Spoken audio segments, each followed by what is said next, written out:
a Laura Ruiz de Azúa, toma 1. Lo que sí que recuerdo es desde muy pequeña esa fascinación por las películas, por las historias, incluso por las que no entendía del todo.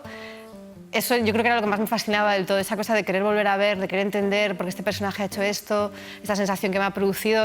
Tenía un enganche con eso siempre muy fuerte. Y eso fue creciendo y es como tu hobby, tu pasión, no eres cinéfilo, hasta que llega un momento como a los 17, 18 años que tienes que empezar a elegir, ¿no? qué carrera vas a estudiar, si vas a ir a la universidad y tal. Y de repente me di cuenta que bueno, pues es que a mí lo que más me gusta del mundo es el cine. Y creo que fui muy ingenua porque lo verbalicé así, de bueno, que creo que quiero ser directora de cine.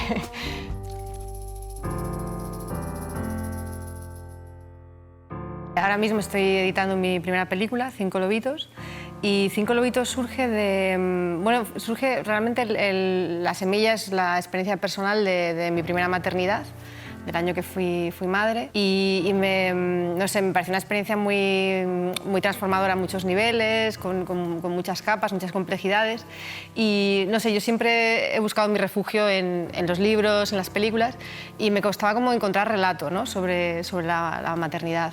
A partir de ahí empecé a escribir, empecé a desarrollar el guión.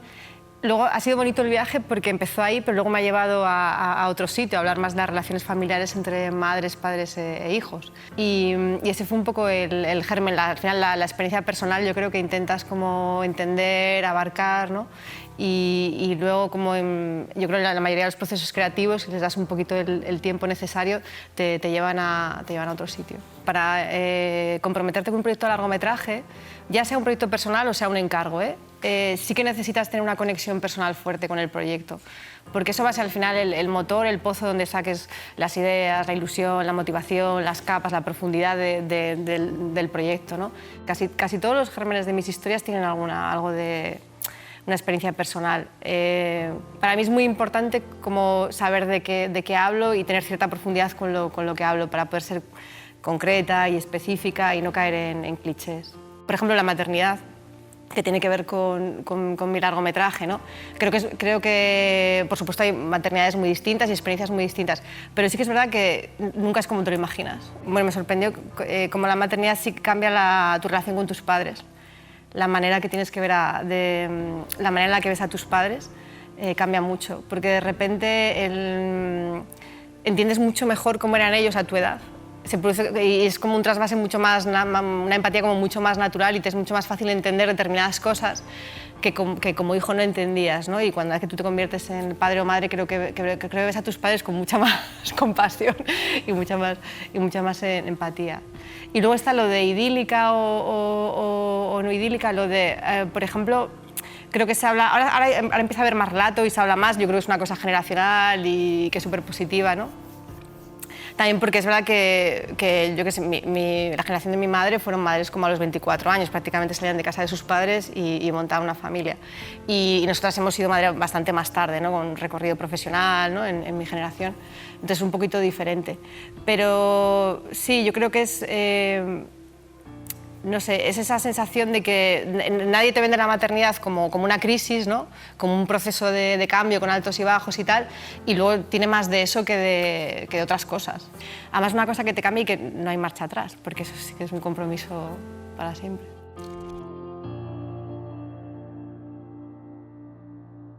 Desde mi primer cortometraje igual han pasado, no sé, igual han pasado 14 años o algo así. Me da mucha ternura. A veces es un poco como ver a otra persona, porque claro, yo creo que siempre somos los mismos, ¿no? Pero es verdad que a medida que pasa el tiempo te ves un poco como a tu yo de aquella época, ¿no? Y entonces cuando veo los cortos me veo en aquella época, ¿no? Las cosas que me preocupaban, las intuiciones que tenía y tal, y me produce ternura, ¿no? Sobre todo con los muy primeros, ¿no? Creo que sí que había como ciertas obsesiones o temas personales que siempre estaba ahí, ¿no? Como el querer personajes que están un poco como siempre en una crisis de madurez, de querer entender las relaciones personales, ¿no? Pero desde lo cotidiano, ¿no? Como que hay toda una serie de cosas que sí que estaban, ¿no? Que no puedo evitarlas.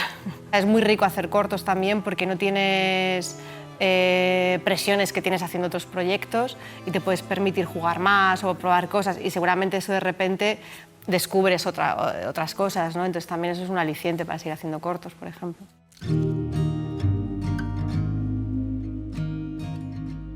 Clases particulares gira un poco en torno a esta idea de que hay como toda una serie de normas sociales o sentimentales escritas pero invisibles, ¿no? Y que hay gente que es como que le cuesta más como entender eso y gente que igual tiene que incluso es algo que se puede llegar a aprender, ¿no? O que aprendemos de alguna manera. Y entonces se produce ese intercambio entre una chica y un chico, ¿no? Ella le puede ayudar a probar una asignatura que a él le resulta difícil y él le puede dar un poco como ese aprendizaje más social y tal. Y creo que era divertido porque ella intentaba como científicamente gestionar lo sentimental, que al final del corto se veía que bueno, que las normas, puede haber normas escritas, pero también se rompen fácilmente. Nena es otro cortometraje que habla un poco de cómo nos vemos, ¿no? de lo diferente que somos a los 30 con respecto, por ejemplo, a los 16. Y también gira sobre una idea que yo creo que también que está bastante presente en las cosas que hago, que es esta idea de que crecer es un poco traicionarse en el fondo, ¿no? O sea, como que todos nos prometemos cosas, creemos que vamos a hacer una determinada manera o que las cosas de una determinada manera y pegas esos estirones emocionales, ¿no? Que digo yo cuando te das cuenta que a veces te tienes que traicionar, ¿no? Que pensabas que ibas a reaccionar de una determinada manera y no lo haces o te comportas de otra manera, ¿no? En Dicen, que es otro cortometraje, y en Lo Importante también está como este personaje o esta figura de alguien un poquito más marginado, más al margen del grupo. Es por lo que te decía, porque me parece que son personajes que transmiten muy bien ese sentimiento de no entender según qué cosas que sean por supuestas en un grupo, o ya sea en un ambiente escolar o social, ¿no? Y reflejan muy bien eso. No me da la vida comienza con cuatro amigos, como de toda la vida, en torno a los 40, jugando un póker como en casa de uno de ellos, pues como el típico jueves que se suelen reunir una vez al mes para jugar la partida y ponerse al día y tal. Y parece una partida convencional de 4 amigotes, además como muy, bueno, como masculinamente muy convencionales ellos, ¿no? En sus formas y en su manera de expresarse. Y a medida que avanza el corto vas descubriendo que, bueno, que son los que se encargan de todo el cuidado de los niños, de la crianza, que tienen muchos problemas de conciliación, ¿no? Hasta el punto de que al final del corto, bueno, pueden llegar a aparecer 4 madres. Y la idea era a través del humor, pues bueno, hacer un poco de autocrítica, ¿no? Un poco de... Porque es verdad que hay muchas cosas en el día a día, más cotidianas, en cuanto a conciliación, que las pasamos por alto, pero es verdad que en el momento en que haces como el cambio de roles, dices, hombre, en un universo al revés, esto sería inviable, esto no se lo creería nadie, lo que está pasando, ¿no? A esta cuadrilla de hombres y tal, ¿no? Entonces, ¿cómo es posible que cuando les pasa a las mujeres nos lo comamos con patatas y nadie, ¿no? Nadie ponga el grito en el cielo ni diga qué tal, ¿no?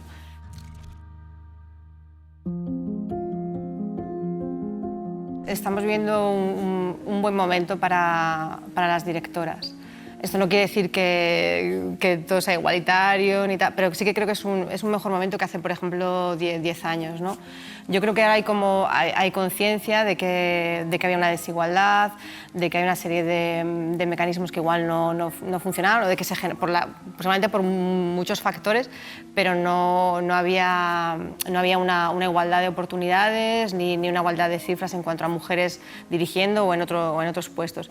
Y ahora sí que hay más conciencia de que eso es algo yo creo, a corregir y a apoyar.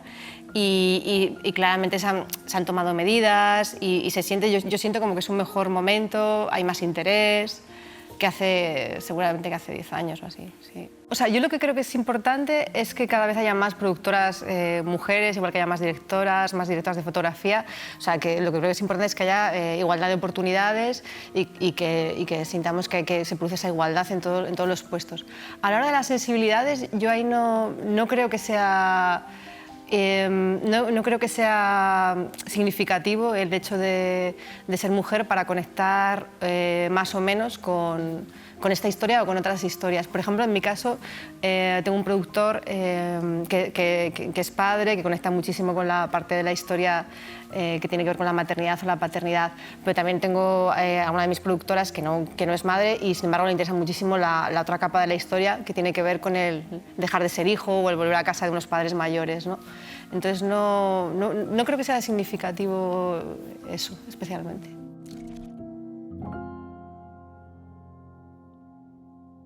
Yo trabajé en el Festival de San Sebastián, hice unas prácticas como becaria en Telefestival.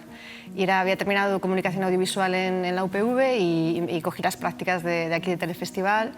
Nada, pues nos mandaban a ruedas de prensa, hacíamos algunos totales y no, para mí fue una experiencia muy, no sé, muy mágica, muy divertida, lo pasamos muy bien.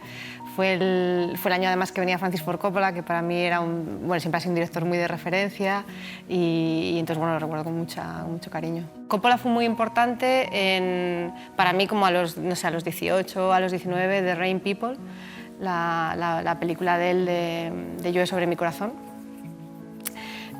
Porque de repente me abrió como a un tipo de cine que tenía como misterio, que era como más indie, ¿no? Como que todo estaba sobreexplicado, que iba más de relaciones personales y tal. Luego de ahí, pues Casavetes, la Nouvelle Vague, todo eso también fue muy importante en una determinada época. Y también todo el cine en general. Los cineastas que se enfocan mucho a relaciones personales, a historias muy de actores, que hay como una búsqueda por cierta autenticidad, cierta verdad, no sé, desde Noah Baumbach o Greta Gerwig ahora, o Jane Campion también en su momento.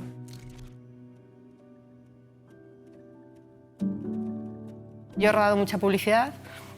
Y es verdad que es muy distinto en muchos aspectos, pero por ejemplo en el aspecto técnico, en el aspecto de moverte en un rodaje, de enfrentarte a imprevistos, de tener flexibilidad, de saber que una cosa es igual la película que tú tienes en tu cabeza y luego es lo que puede pasar en realidad, pues en ese sentido te da muchas herramientas, ¿no? Y sí que es verdad que al tener toda esa experiencia en publicidad y en rodaje, y yo creo que sí me he podido dar el lujo de plantear mi película como un proceso un poquito más abierto, de probar más cosas, de no tener miedo a improvisar, ¿sabes? A jugar con otras cosas, porque sí estaba cómoda en lo técnico y en la mecánica del rodaje, ¿no? No tenía que estar como tan... igual, no sé, cuando las primeras veces que ruedas, pues bueno, todo el mundo técnico, el mundo del rodaje puede ser un poquito apabullante, ¿no? Ahora, a terminar de editar mi primer largometraje, 5 lobitos, y seguir intentando compaginar publicidad y ficción, a la vez que escribo también, un poco, no sé. Hay una cosa que antes hacía más y que creo que he aprendido a hacer ahora menos, que es planes a muy largo plazo. Y creo que eso es bastante más feliz. Entonces, bueno, estoy disfrutando del momento e intentando compaginarlo todo.